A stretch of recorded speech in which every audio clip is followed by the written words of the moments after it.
Selamat pagi anak-anak, kita bertemu kembali di daring tahun 2021 dengan situasi yang seperti ini. Semoga kita sehat-sehat semua, semoga kalian juga sehat di rumah. Ya oke. Tanggal 6 saya sudah memberi catatan ke kalian, tanggal 13 dan tanggal 20. Bapak udah memberi catatan. Nah, coba sambil kamu buka kembali catatanmu mulai dari tanggal 6. Akan kita coba membahas satu-satu.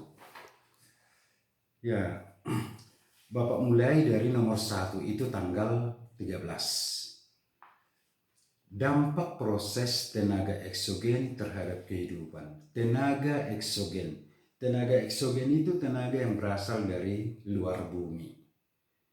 Tenaga yang berasal dari luar bumi. Kalau yang berasal dari dalam, itulah yang semester pertama tahun lalu. Tektonisme, vulkanisme, gempa, itu tenaga endogen. Sayangnya nggak ada waktu kita untuk membahas waktu itu. Nomor 1, pemahaman tentang pelapukan. Itu tenaga eksogen yang pertama. Pelapukan. Lapuk artinya hancur. Lapuk artinya pecah. Jadi kalau batu yang lapuk, dia pecah atau hancur. Jadi misalnya sebongkah batu hancur, itu pelapukan. Atau sebongkah batu pecah. Entah pecah 2, pecah 3, atau pecah berapa. Itu juga pelapukan. Eksogen merupakan tenaga yang berasal dari luar bumi. Pelapukan adalah proses perusakan batuan yang diakibatkan oleh cuaca. Proses rusaknya batuan akibat cuaca. Itu pengertian pelapukan. Nah, kita lihat yang termasuk ke pelapukan pertama atau A.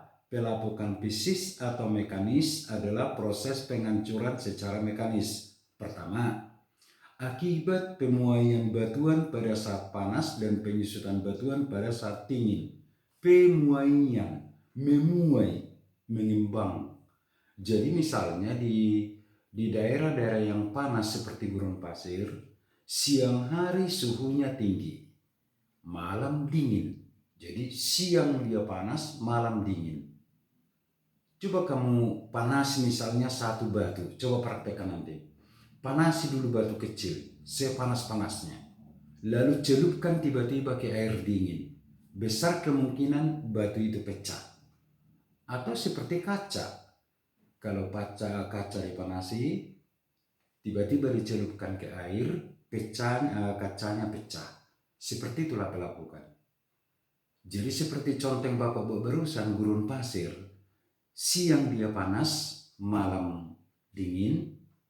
Begitu jutaan tahun. Ingat, jutaan tahun. Jadi bukan setahun, 2 tahun, 3 tahun. Tidak, jutaan tahun. Bumi ini usianya 4.500 juta tahun. 4.500 juta. Bukan 4.500 tahun, tapi 4.500 juta tahun. Maka selama 4.500 juta tahun, proses pelapukan fisik berlangsung terus. Maka kalau mau disingkat kira-kira begini, kenapa terjadi gurun pasir? Jawabnya di pelapukan fisik. Siang panas, malam dingin. Siang panas, malam dingin. Begitu seterusnya, batu-batuannya jadi pecah. Lalu akibat pembekuan air tanah atau air hujan di sela-sela batuan. Akibat pembekuan air di tanah. Coba kamu bayangkan seperti di Eropa atau di puncak Mount Everest atau di pegunungan Jaya-Wijaya di Indonesia. Yang puncak gunungnya tertutup es. Atau daratan Eropa yang pada musim dingin tertutup salju. Nah, bayangi. Ini celah batuannya misalnya masuk air hujan atau air, lalu pada musim dingin air ini membeku. Ketika membeku dia mengembang. Air itu kalau dingin dia mengembang.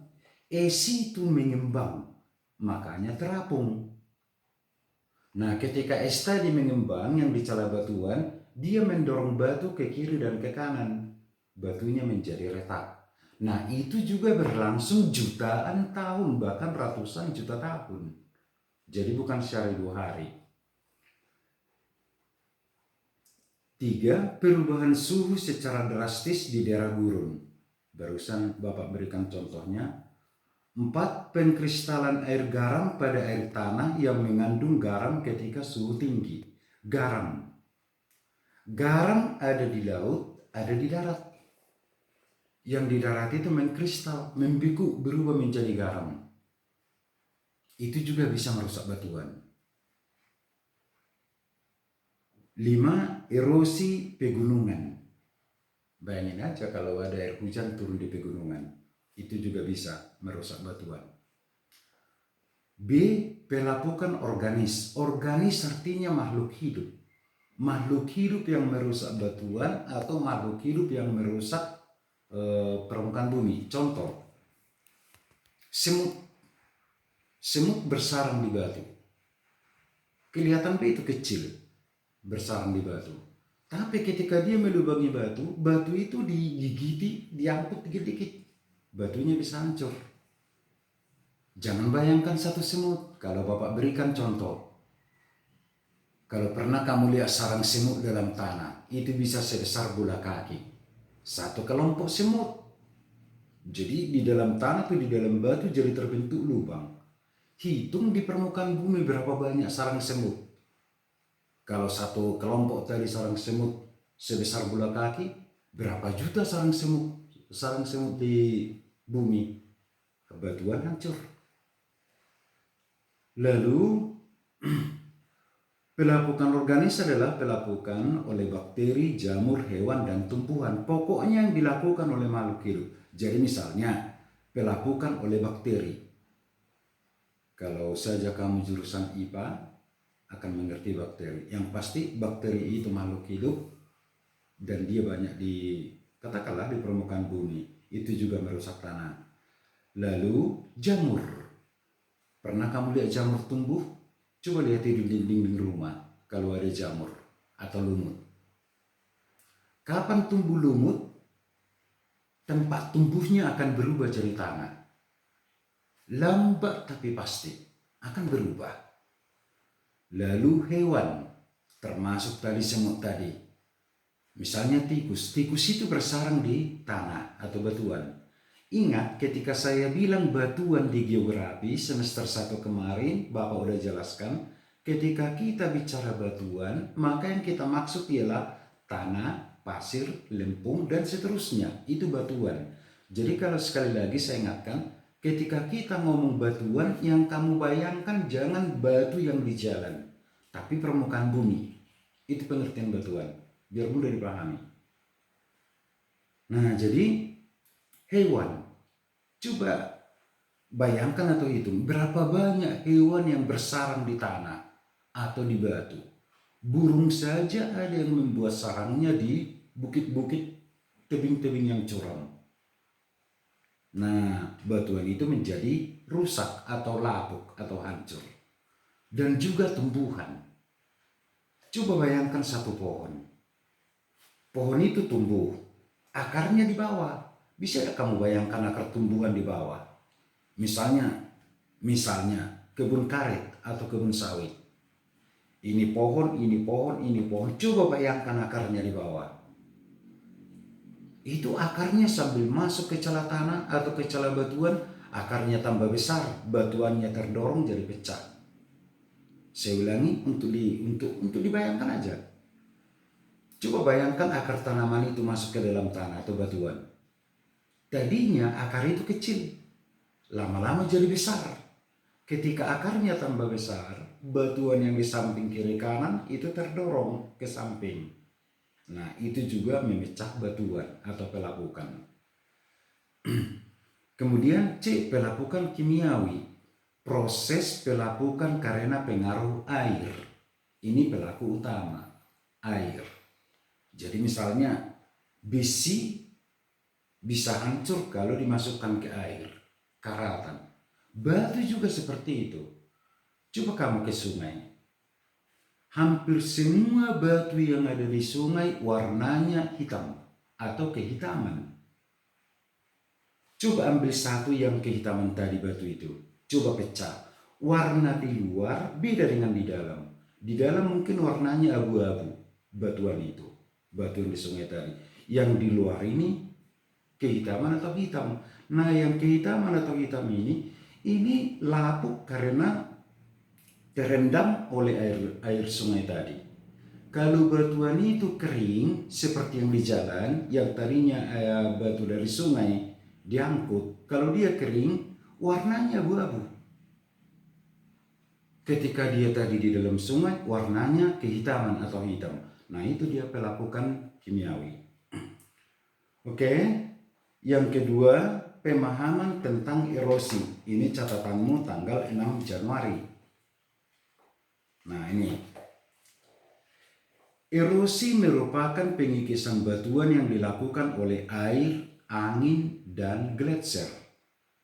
Air, angin, gletser termasuk gelombang laut. Penyebab erosi. Erosi air sungai. Erosi air sungai. Nah, coba lihat Bapak buat sketsa yang kecil untuk air sungai. Nah, ini pegunungan.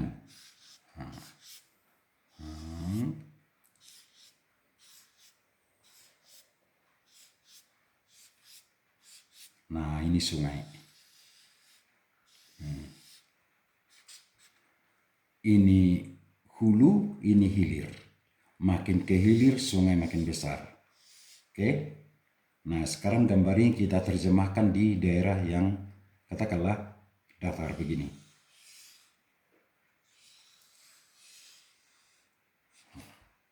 Jadi misalnya ini daratan, ya. Ini juga. Yang ini sungainya. Kalau airnya kencang atau besar atau banjir, ini sungai akan mengikis samping. Ini menjadi tambah lebar samping ini. Tambah lebar ke samping kiri, tambah lebar ke samping kanan. Saya harap itu kamu pahami. Kalau airnya bertambah, ini sungai akan mengikis ke samping kiri juga samping kanan. Maka saya gambarkan begini. Saya kasih dua gambar. Ini sungai. Nah, ini airnya. Kadang sungai itu yang pertama ya, sungai itu mengikisnya ke bawah. Nah, ke bawah ini tadi air. Jadinya bentuk sungai jadi begini. Nah, ini sering kita sebut dengan jurang. Artinya, kalau air sungai itu mengikis ke bawah, maka jurang ini, tebingnya ini makin curam. Sungainya makin dalam ke bawah. Ini namanya erosi vertikal.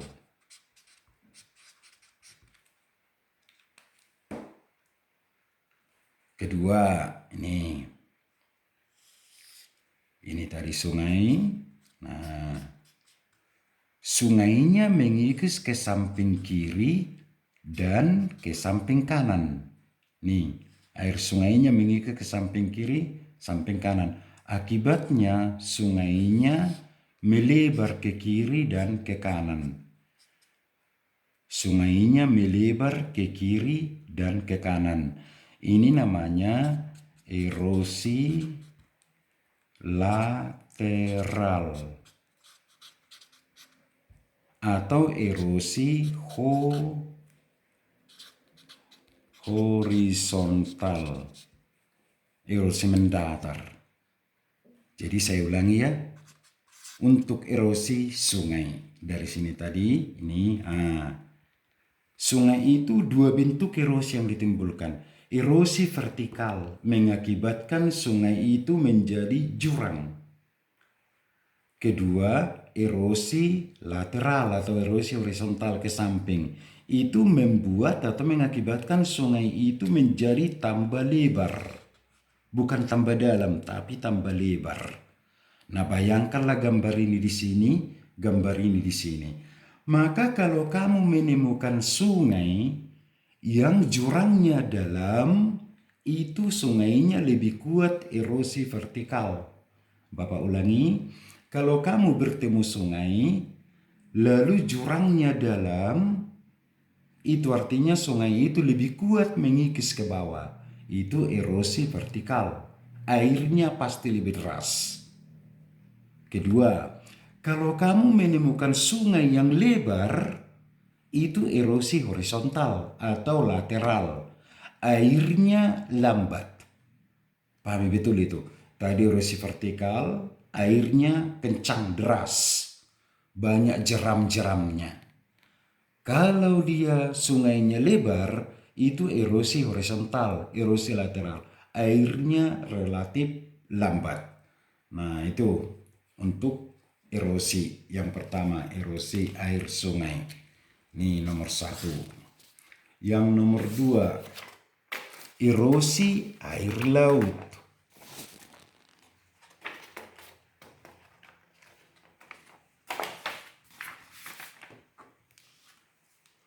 Nah, yang nomor 2, erosi air laut.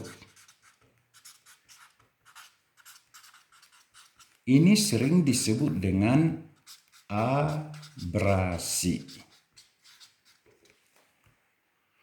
Misalnya kalau kita ke tepi pantai, pantai yang curam, jangan yang landai, yang curam. Nah, ini misalnya pantainya, terus ini air laut. Nah, ini lautnya, ya, ini air lautnya. Air laut itu punya gelombang, nah, gelombang air. Nah, yang ini gelombang. Gelombang ini akan memukul batu-batu yang ada di pantai. Tebingnya ini, nah, ini akan dipukul. Coba bayangkan itu. Tapi ingat, kembali seperti yang Bapak omong tadi, jangan pikirkan sejam, sehari, 2 hari, jutaan tahun. Itu diingat. Jadi jutaan tahun seperti ini terus. Akibatnya nanti tepi pantai itu jadi begini. Nah, ini air laut tadi. Nah, ini yang ini tadi, ini. Nah, lalu batu yang dari sini, yang ini mengendap ke dasar laut. Mengendap yang ini. Maka di dasar laut terbentuk endapan. Nah, yang ini endapan di dasar laut. Endapan dari mana ini? Dari sini. Dari sini tadi. Endapan ini namanya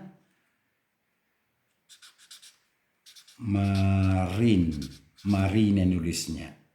Sedimen marine. Endapan atau sedimen marine. Nah, itu di laut. Yang nomor B. Kali ini saya buat nomor 2. Ini B sebetulnya, dicatat yang tanggal 6. Lalu yang C, erosi gletser. Nah, yang ini C, erosi gletser. Nah, bayangkan pegunungan yang tertutup oleh es atau salju, es abadi. Es abadi maksudnya selamanya es membeku. Ini yang kita sebut gletser.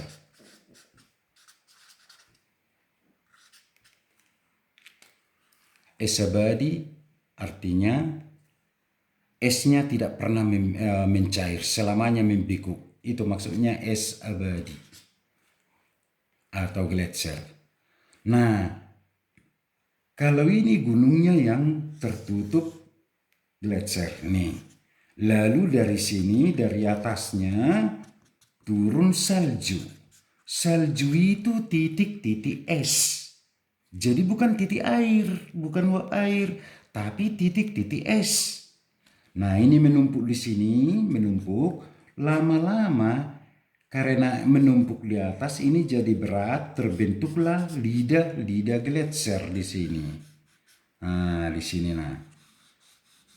Terbentuk lidah gletser.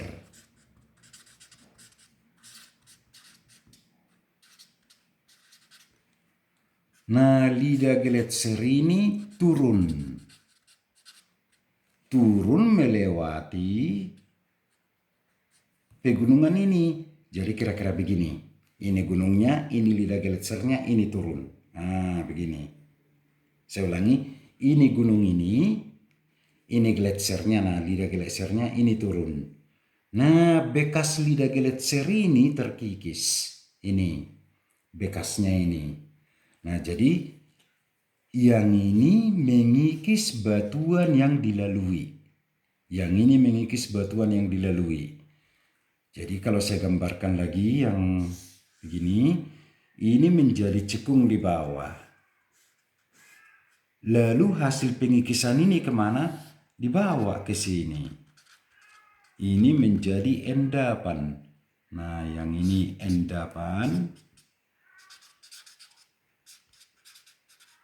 atau sedimen. Ingat, sedimen artinya endapan atau endapan sama dengan sedimen. Namanya moraine. Nah, jadi kalau tadi endapan di dasar laut akibat yang dipukul oleh gelombang namanya marine. Endapan yang timbul karena gletser namanya endapan moraine. Nah, itu C.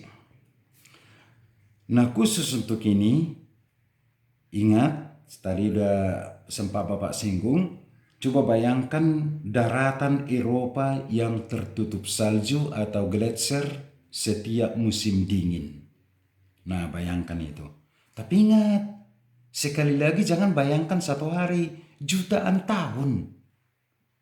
Artinya pengikisan ini berlangsung jutaan tahun atau ratusan juta tahun. Lalu D, erosi angin.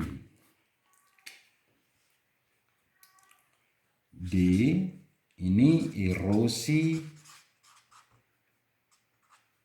angin.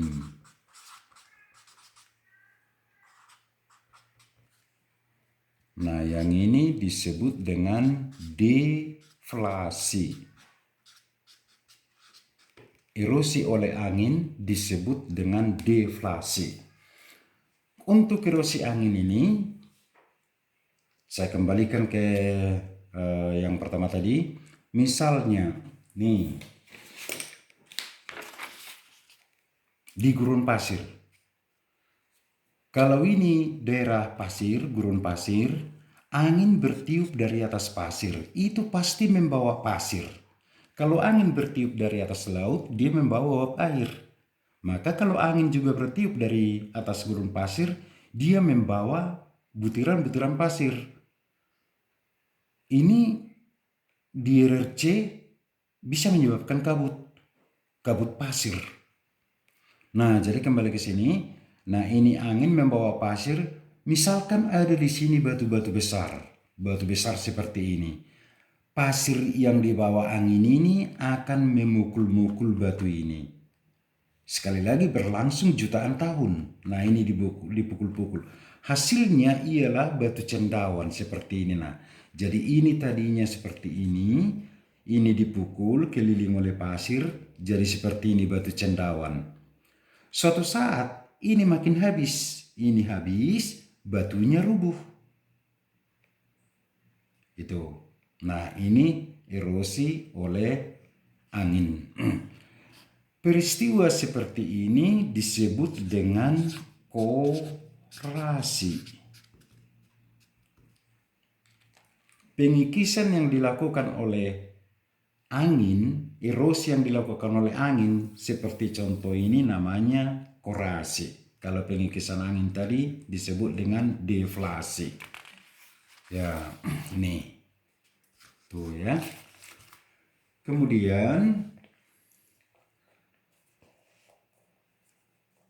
Erosi air, catatan berikutnya loh. Erosi air mengakibatkan bentukan-bentukan alam sebagai berikut. Jadi, erosi air itu mengakibatkan apa saja? A.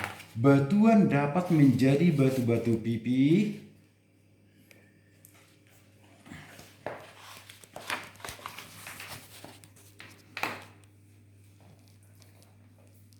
Sekali lagi, lihat catatanmu. Erosi air mengakibatkan bentukan-bentukan alam sebagai berikut. A. Batuan dapat menjadi batu-batu pipi. Saya sederhanakan. Kamu pernah ke sungai? Coba kamu berdiri di atas sungai. Nah, untuk saat ini coba bayangkan sungai yang mengalir. Misalnya kalau di Lingga Sungai Kelingi. Ketika air sungai mengalir, dia membawa batu. Pernah kamu lihat bukan? Air sungai membawa batu menggelinding. Nah, bayangkan, ini satu batu menggelinding di sungai. Ketika batu itu menggelinding, dia bergesekan dengan dasar sungai. Maka batunya menjadi pipih atau bulat. Saya harap kamu pahami. Saya ulangi, bayangkan ada batu, katakanlah sebesar bola. Lalu oleh air sungai dibawa menggelinding terus sepanjang sungai. Itu artinya batu itu bergesekan dengan dasar sungai atau bergesekan dengan sesama batu di sungai. Akibatnya batu itu pipih. Tahu kan pipih bentuknya? Atau bulat mulus. Seperti gilingan cabai. Jadi kenapa batu-batu di sungai itu yang kita sebut kalau di Linggau batu bujang yang dibuat pondasi rumah? Kenapa bentuknya bulat mulus? Itu tadi dari pegunungan sana bentuknya tidak karuan, tapi setelah di sungai menggelinding bentuknya menjadi bulat. Nah, itu dipahami tuh. Lalu B, pada hulu sungai terbentuk dasar sungai berbentuk V. Itu yang Bapak barusan jelaskan. Berbentuk V, jurang. Di bagian tengah sungai berbentuk meander. Nah, di bagian tengah sungai berbentuk meander. Nah, coba lihat, saya gambarkan meander.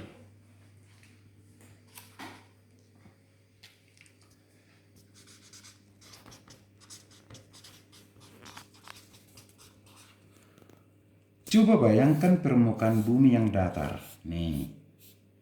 Lalu dari sungai mengalir, ada sungai mengalir gitu. Saya ulangi, coba bayangkan permukaan bumi yang datar seperti ini. Lalu di tengah ada sungai mengalir. Nah, sekarang saya buat gambar horizontal, vertikal begini. Gambar ini sama dengan ini sungainya. Nah.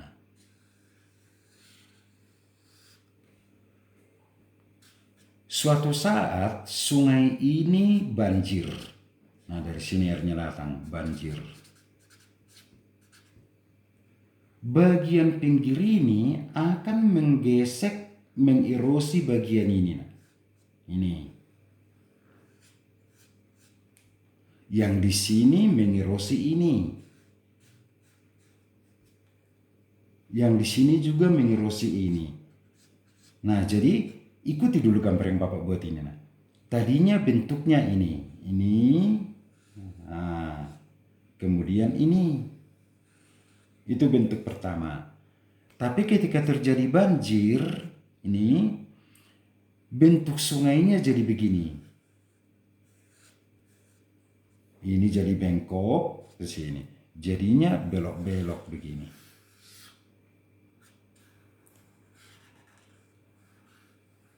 Nah, ini. Nah, yang ini yang disebut meander.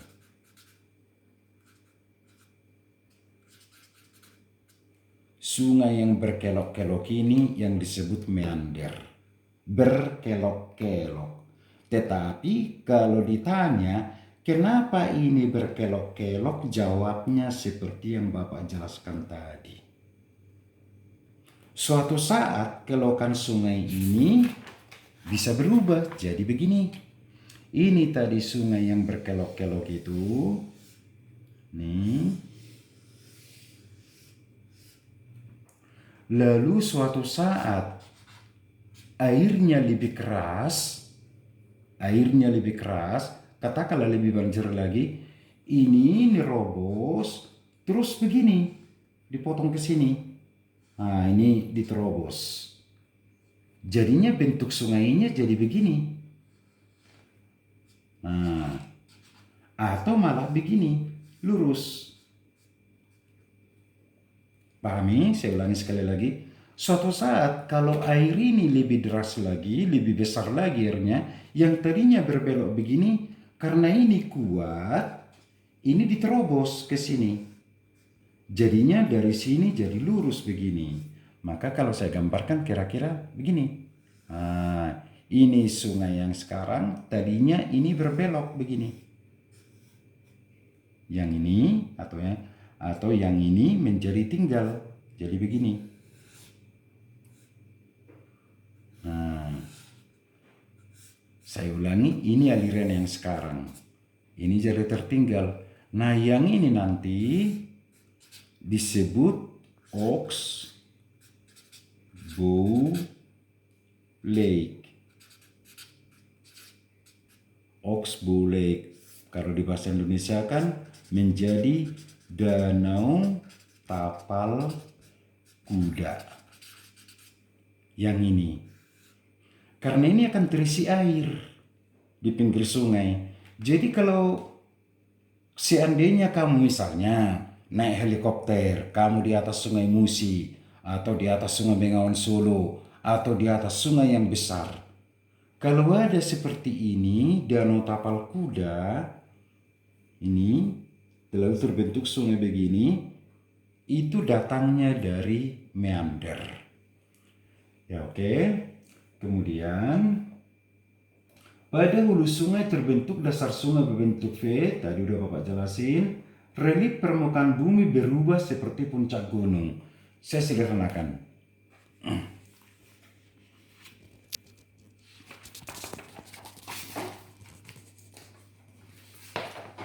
Yang C, relief permukaan bumi berubah seperti puncak gunung tajam, jadi bulat, jurang dalam melandai, dataran tinggi menjadi rendah, dan dataran rendah menjadi tinggi karena endapan atau peneplain.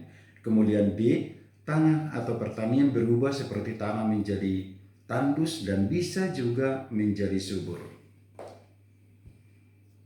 Ketika air mengikis tanah, maka tanah itu berpindah ke tempat lain. Ketika gletser tadi mengikis pegunungannya berkurang tingginya. Ketika gelombang tadi memukul tepi pantai, maka di tepi pantai